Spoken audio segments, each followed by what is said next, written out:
المرسلين أبي القاسم محمد وآل الطيبين وصحبه المنتجبين. أما بعد، فقد قال الله تبارك وتعالى: إن تنصروا الله ينصركم ويثبت أقدامكم. عزیزان گرامی، توفیق الہی ہے اور نظر خاص سے امام تمام عجل اللہ فرجہ الشریف ہے کہ مجھے اس کانفرنس میں شرکت کا موقع ملا اور اس وقت سے آپ برادران ایمانی کا نزدیک سے دیدار ہو.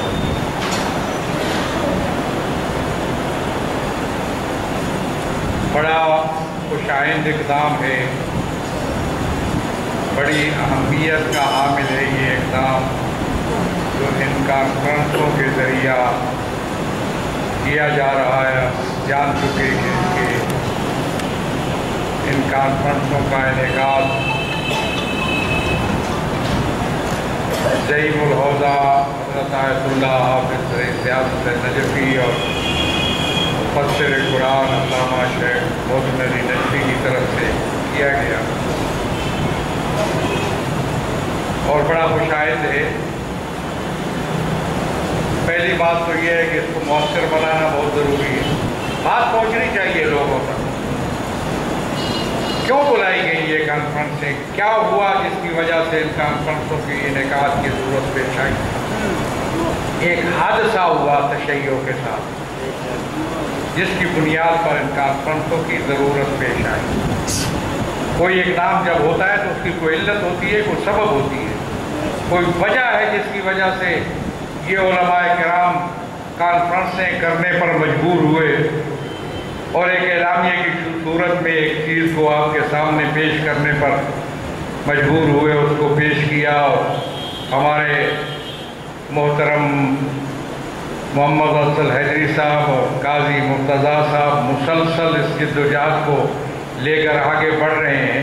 ان کی ہمت ہے اور کوشش ہے اور میں آج پھر اعلان کرتا ہوں میں ان کے ساتھ ہوں.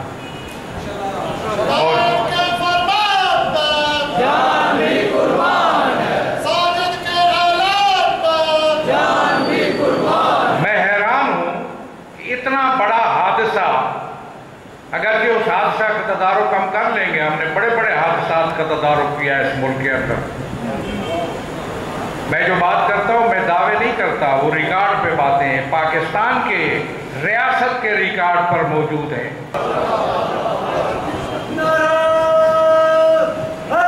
کوئی سازش ہم نے کامیاب نہیں ہونے دی اس ملک کے اندر. حیف ہے ہم برداشت کرتے رہے خرافات کو جو منبر حسینی پر بکی جاتی رہی. آبرو پامال کی گئی منبر حسینی کی. میں سنتا ہوں، میں جانتا ہوں، میں اسی قوم سے تعلق رکھتا ہوں. میں گاؤں گاؤں کریا گوٹ گوٹ جاتا ہوں. مجھے ہر ایک کا پتہ ہے، میں جانتا ہوں. میں تم میں سے بڑوں کے شجرہ انصاف بھی جانتا ہوں. میں ہر چیز کو جانتا ہوں. مجھے پتا ہے کہ کیا خرافات بکی گئیں اس منبر حسینی سے اور کس طریقے پہ استحصال کیا گیا منبر حسینی کا.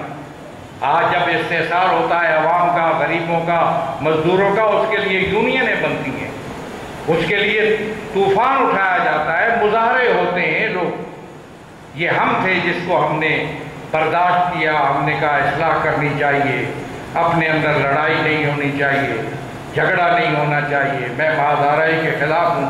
میری حکمت عملی اور طریقوں سے مسائل کا حل کرنا ہے. کوئی مجلس نہیں رکی اس ملک کے اندر، کوئی جلوس نہیں رکا اس ملک کے اندر، نہ میں نے کوئی مہادارائی کی، نہ لوگوں کو سڑکوں پہ لایا. جب میں لوگوں کو سڑکوں پہ لاؤں گا تو اس پاکستان کے آسمان و زمین کا رنگ ہی کچھ اور ہوگا. آپ بھول جائیں گے ان دھرنوں کو، ان ریلیوں کو جو پاکستان کے اندر ہوتی تھی جب میں نے کام دی. آپ کو پتا ہے میں نے چند دن کے نوٹس پر علماء کرام سے صرف رابطہ کیا تھا تو ہزاروں علماء جمع ہو گئے تھے اسلام آباد کے اندر. کوئی اشتہار نہیں چھپاتا میں. میں کوئی پوسٹر نہیں لگاتا ہوں، نہ کوئی اس قسم کے کوئی دعوت نامے چھپتے ہیں۔ میرے رابطے ہیں لوگوں کے پاس، میں ہر ایک کے ساتھ رابطہ رکھتا ہوں، جاتا ہوں، ملتا ہوں، اور انہیں پتا ہے کہ میں اگر کال دوں گا تو اپنے لیے نہیں دوں گا۔ میں جب جیل میں تھا تو میں نے روک دیا تھا کہ کچھ نہیں ہونا چاہیے۔ وہ علماء کی اپنے جذبات تھے کہ انہوں نے بہت کچھ کیا، میں ممنون ہوں۔ اور اس کی بھی یاد تازہ کر لو جب انہوں نے مجھے کہا کہ یہ اس چیز کو مان لو، اس کو مان لو، اس کو مان لو۔ میں نے کہا اصولوں پر سمجھوتا نہیں ہوا کرتا، اور یہ بات ہم نے علی ابن ابی طالب سے سیکھی ہے، اقتدار کو ٹھکرا دیتے ہیں، اصولوں پر سمجھوتا نہیں کرتے۔ منبر حسینی کو استعمال کرنا ناقابل برداشت تھا، یہ میں برداشت کرتا رہا۔ میں اگر اس کو اٹھاتا تو یہ بند ہو سکتا تھا سلسلہ۔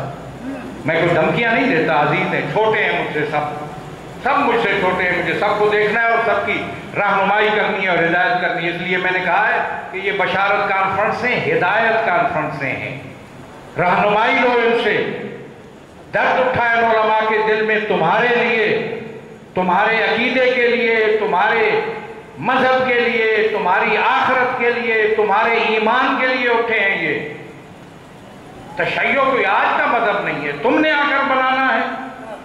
مجھے گھن آتی ہے اس سے، یہ کیا چیز ہے تشیع؟ کیا اس کا تو واسطہ کسی میں سمجھتا ہوں سماج میں جو ہماری جو قدریں ہیں ان سے بھی گری ہوئی چیزیں ہیں۔ یہ باتیں تشیع کے نام پر آئیں، رک جاؤ، یہ ہم کرنے نہیں دیں گے، بالکل نہیں ہو سکتا یہ سلسلہ۔ تشیع ایک مذہب جس کو آج میں کیا بتاؤں آپ کو، ہم نے جب تشیع کا روشن چہرہ دنیا کے سامنے پیش، کل بھی میں نے کہا تھا 57 ملکوں میں کوئی ایسا ادارہ یا تنظیم یا سیٹ اپ جس میں تمام دینی جماعتیں اکٹھی ہو نہیں ہے سوائے پاکستان کے۔ کانفرنسیں ہوتی ہیں، وہاں سیمینار ہوتے ہیں، مقالے چھپتے ہیں، دینی جماعتوں کو ایک لڑی میں پرو کر اکٹھا کرنا یہ پاکستان میں ہوا، اور اس کی سعادت خدا نے ہمیں نصیب کی ہے۔ ہم بانیوں میں سے ہیں، اتحاد کے بانیوں میں سے۔ اس لیے میں اتنا روشن چہرہ تشیع کا ہم نے پیش کیا کہ دنیا تک اس کی صدا پہنچ چکی ہے، گونج رہی ہے پوری دنیا میں یہ صدا۔ لوگ چاہتے ہیں کہ اس قسم کا اتحاد ہمارے ملکوں میں بھی ہونا چاہیے، دوسرے ملکوں سے خواہشیں آ رہی ہیں۔ ہمارے ملک کے اندر جو تشیع کے ساتھ جو سلوک کیا جا رہا ہے یہ قابل برداشت نہیں۔ پہلے خرافات تھیں، بےہودگیاں اور مزخرفات، کس ایسی چیزیں جو قابل قبول نہیں تھیں، وہ اس کے اندر تھیں، انحرافات تھے، خرافات تھے تشیع سے۔ لیکن جب بڑھتے بڑھتے جب نہیں روکا گیا تو صورت حال یہاں تک پہنچی کہ منبر حسینی سے کفر اور الحاد بکا جانے لگا تشیع کے نام پر۔ اللہ مان والا بھی بری ہے تشیع اس کفر و الحاد سے، کوئی تعلق نہیں ہے تشیع کا۔ سب سے اعلیٰ، سب سے اولا، سب سے افضل تشریح اور تعبیر اسلام کی ہے اور وحی الہی کی اگر ہے تو وہ تشیع ہے، اور وہ آج کی بات نہیں ہے۔ تشیع ایک روشن بات، ہم کوئی باطنی مذہب نہیں ہے کہ لوگوں کو چھپاتے ہیں لوگوں سے۔ تشیع ایک کھلی کتاب کی طرح دنیا کے سامنے۔ یہی وجہ ہے کہ جب ہم نے تشیع کا منطقی اور علمی انداز میں چہرہ مکاتب فکر کے سامنے پیش کیا تو کہہ رہے تھے کہ بریلوی بھی اور فلاں بھی کافر مانتے ہیں۔ اب جرأت کسی کو نہیں ہوگی پاکستان کے اندر شیعوں کو کافر کہنے کی، سوائے بازاری لوگوں کو۔ ان کا بھی ہم نے حشر کیا کہ اب آج مین سٹریم، میں بیٹھا ہوں بریلوی کے اندر، دیوبندی، اہل حدیث، سب کے اندر بیٹھا ہوں اور تمام کے ساتھ مشترکات پر شریک ہوں، اور وہ لوگ جو تشیع کو گالیاں بکنے والے تھے وہ کسی گندگی کے ڈھیر میں پہنچ چکے۔ آپ نے دیکھا کہ یہ گلیاں، یہ بازار، یہ مسجدیں انہوں نے اس غلاظت سے پر کر دی، ہم نے اس کو دور کیا۔ کفر و الحاد تشیع کے نام پر، الامان والا چیز، یہ کہتے ہوئے جگر پھٹتا ہے۔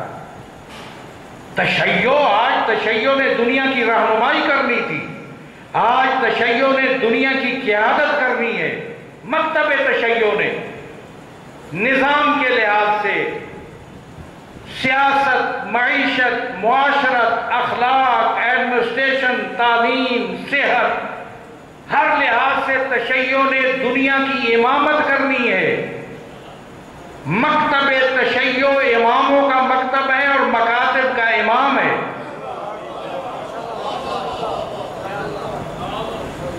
اس لیے آج یہ دور تھا اور یہ میں دیکھ رہا ہوں تحف ہے ایسی چیز پر۔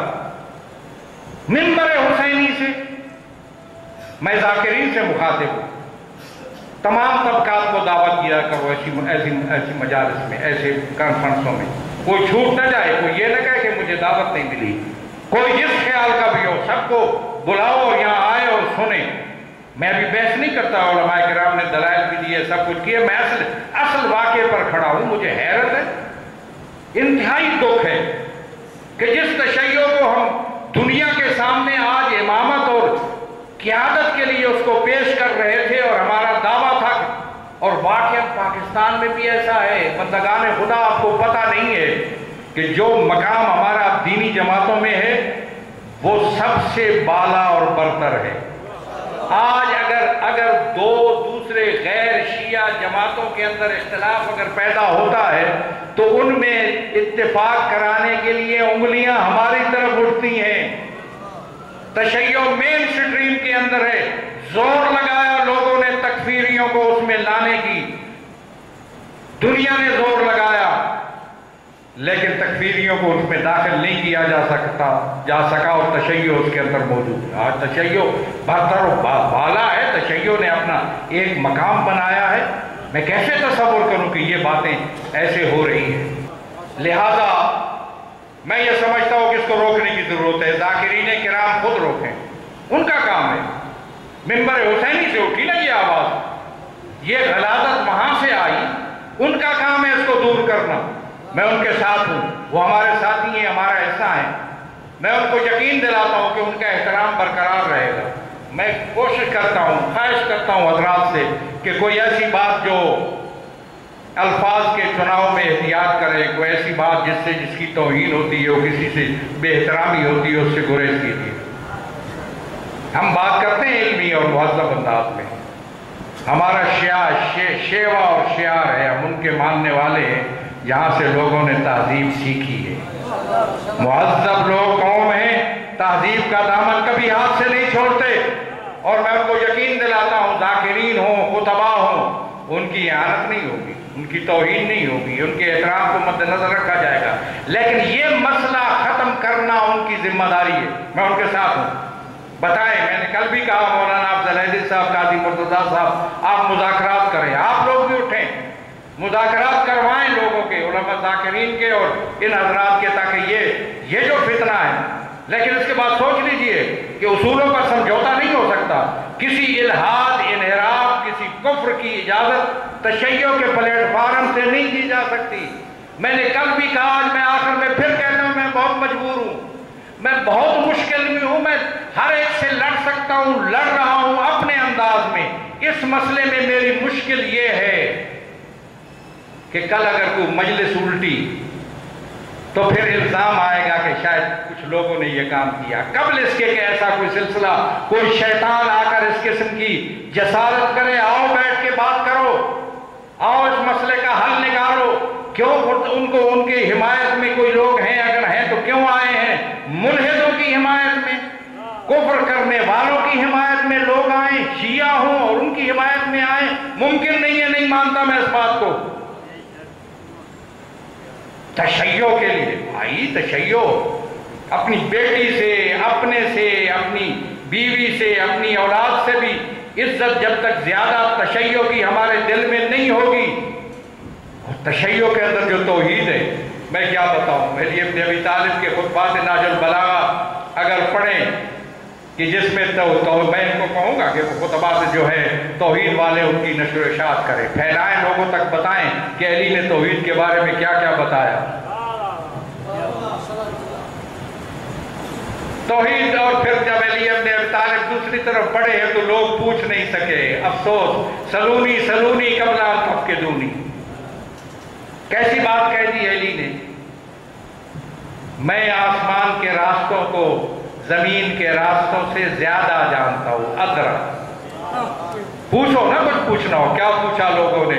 ایک شخص نے کہا کہ مجھے بتاؤ میرے سر کے بال کتنے ہیں. مولا نے کہا میں بتا سکتا ہوں, تم گن نہیں سکو گے. لولا انہو یعصر برہان لا اخبرتک, اگر اس کا گننا مشکل نہ ہوتا اور اس کی بال جب اتاریں گے آپ تو کچھ نیچے گریں گے, کچھ اڑ جائیں گے, کچھ کپڑوں پہ لگیں گے, کون گن کے بتائے گا؟ میں میرے پاس میں تمہیں دلیل دیتا ہوں. ان لفی بیتک سخلا, دلیل یہ ہے کہ تمہارے گھر میں ایک بچڑا یا اس کو کہہ دو بکری کا بچہ جو ہے, بکرا تمہارے گھر میں موجود ہے. یقتل ابن رسول اللہ, جو فرزند رسول کے قتل میں اس کا ہاتھ تھا. یہ عمر سعد کا باپ تھا جو پوچھ رہا تھا حسین سے. یہ دلیل میں دے رہا ہوں کہ تمہارا بیٹا تمہارے گھر میں جو موجود ہے. اور پھر اس کے بعد اسی کو تسلسل کو آگے بڑھاتے ہوئے مولا امیر نے کہا کہ یہ آسمان میں جو تم ستارے دیکھتے ہو, مدائنوں کا مدائنکم, یہ ایسے شہر ہیں جیسے تمہارے شہر ہیں.